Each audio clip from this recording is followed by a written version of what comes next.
Bismillahirrahmanirrahim. Aujourd'hui, on va étudier le dipôle RL. Dipôle RL. Exercice.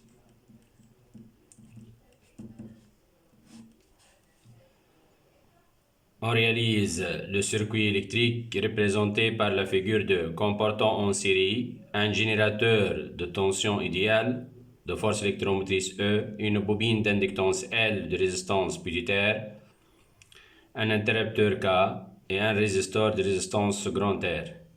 À la date t égale à 0, on ferme l'interrupteur et à l'aide d'un oscilloscope à mémoire, on enregistre la tension aux bornes de la bobine sur la voie 1 et la tension aux bornes de résisteur sur la voie 2.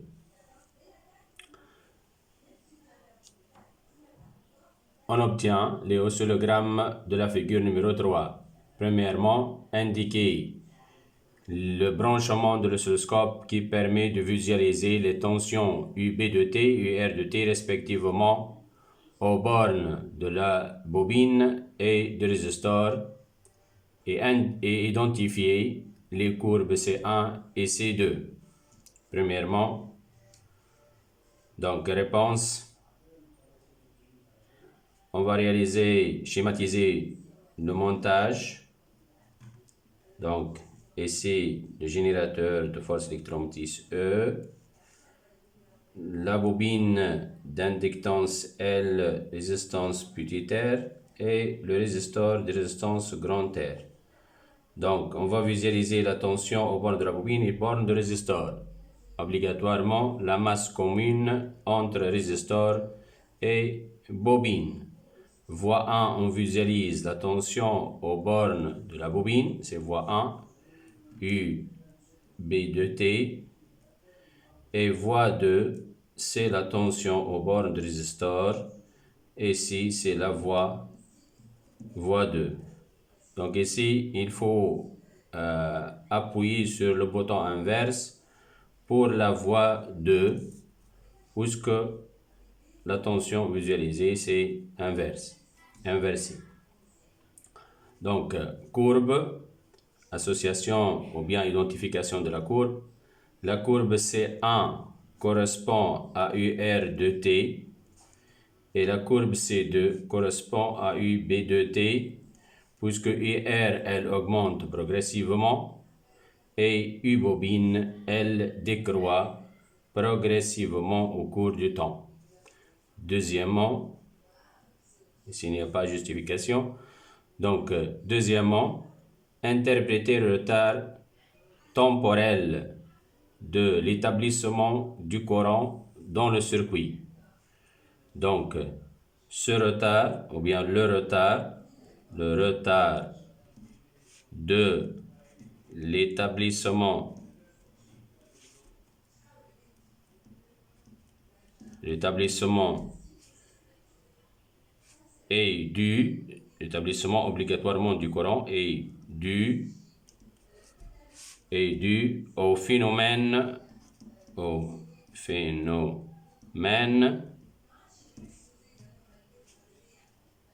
d'auto-induction qui se produit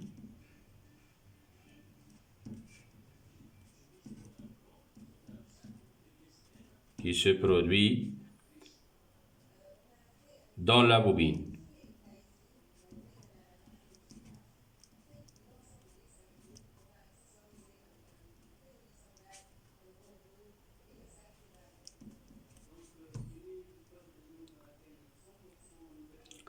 Donc la bobine a créé, il y a création, donc car il y a création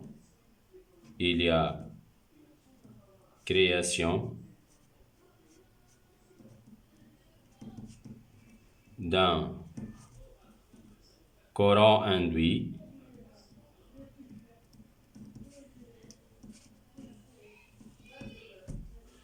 qui s'oppose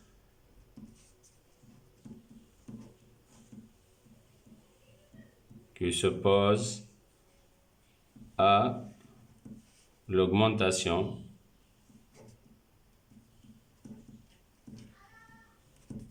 à l'augmentation du courant principal.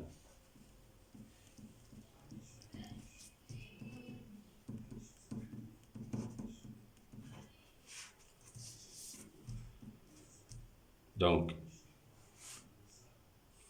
troisièmement, on vous demande d'établir l'équation différentielle régissant les variations de la tension UR de T dans le circuit. Donc, l'équation différentielle en fonction de UR de T. Donc, montage.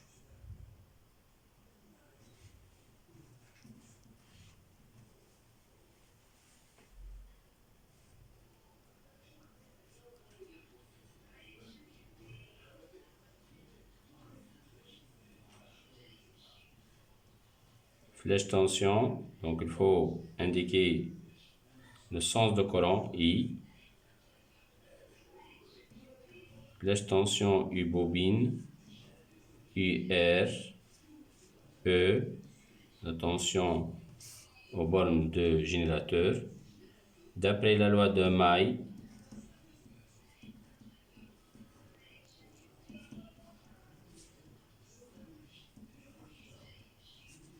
on a UR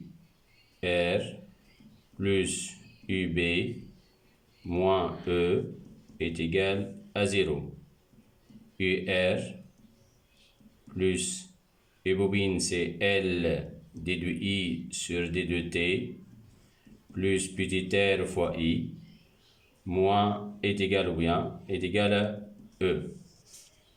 Or, on vous demande d'écrire l'équation différentielle en UR, il faut remplacer I est égal à UR par I est égal à UR sur R. Et par suite, UR plus L D sur D de T, UR sur R, plus petit r fois UR sur R est égal à E. Donc, je peux mettre UR en facteur. Donc, ça sera égal à UR, facteur de 1 plus petit r sur R, plus L sur R, d de UR sur d de T, est égal à E. On peut réduire mon dénominateur, donc je vais trouver que R plus petit r grand R, facteur de UR, plus L sur R, d de UR sur d de T est égal à E. Donc on va diviser par R sur L. Donc ça sera égal R plus grand R sur L fois UR plus D de UR sur D de T est égal à R fois E sur L. Donc ici c'est 1 sur tau. Donc pos tau est égal à L sur R plus petit r. Ça sera égal à 1 sur tau fois UR plus D de UR sur D de T est égal R fois E sur L. Donc c'est l'équation différentielle en UR de T. Quatrièmement, on vous demande de vérifier que UR de T est égal R fois E sur R plus petit r, facteur de 1 exponentielle moins T sur tau, est une solution de l'équation différentielle avec tau, c'est L sur R plus petit r. Donc, comme toujours, lorsqu'on vous demande de vérifier, ce n'est pas montré, donc il faut dériver et remplacer. Donc, l'équation différentielle devant vous, donc 1 sur taux fois UR plus D2UR sur D2T est égal à, donc, est égal à R fois E sur L. Donc, l'expression de UR de T est égale à R fois E sur R plus petit r. Facteur de 1 moins exponentielle moins T moins 1 sur taux fois T. Donc, on va développer, ça sera égal R fois E sur R plus petit r moins R fois E sur R plus petit r exponentielle moins 1 sur taux fois. Donc, UR de T est égal R fois E sur R plus petit r moins R fois E sur R plus petit r exponentielle moins 1 sur taux fois T. D2UR sur D2T est égal à R fois E sur R plus petit r fois 1 sur taux exponentielle moins T sur taux. Donc, on va remplacer dans l'équation différentielle 1 sur taux, facteur de R fois E sur R plus petit r moins R fois E sur R plus petit r exponentielle moins T sur taux plus R fois E sur R plus petit r fois 1 sur taux exponentielle moins T sur taux est égal R fois E sur L. Donc on va développer ici, ça sera égal à R fois E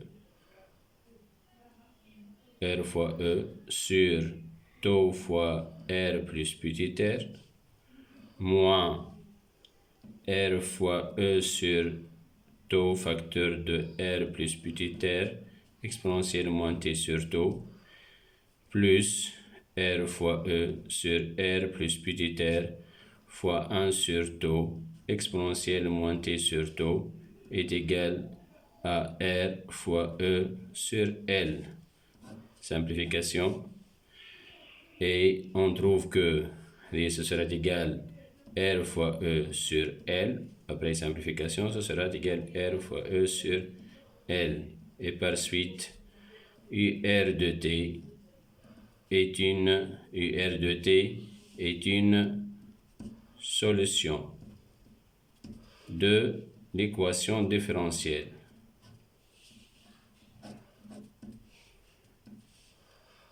Voilà. Donc, cinquièmement, prélever du graphe de la figure 3 la FEM de générateur, la force électromotrice E de générateur. Donc, graphiquement, AT est égal à 0. On a UR est égal à 0. Et on a UR plus UB est égal à E d'après la loi de May. Ici, c'est égal à 0. Donc, le reste que E est égal à UB est égal à 6 volts. Graphiquement, c'est AT est égal à 0. Sixièmement, A.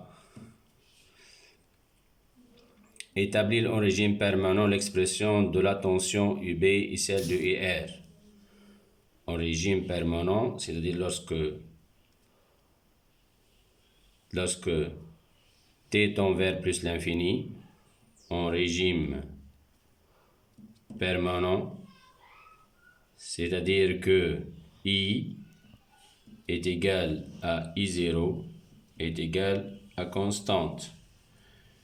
Et par suite, D2I sur D2T est égal à 0. Alors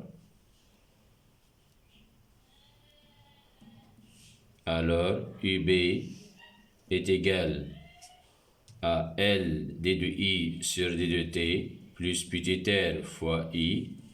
Ça sera égal à UB est égal à R fois I0. Donc, c'est l'expression de UB en régime permanent. Et UR est égal à R fois I. Ça sera égal à R implique que UR est égal à R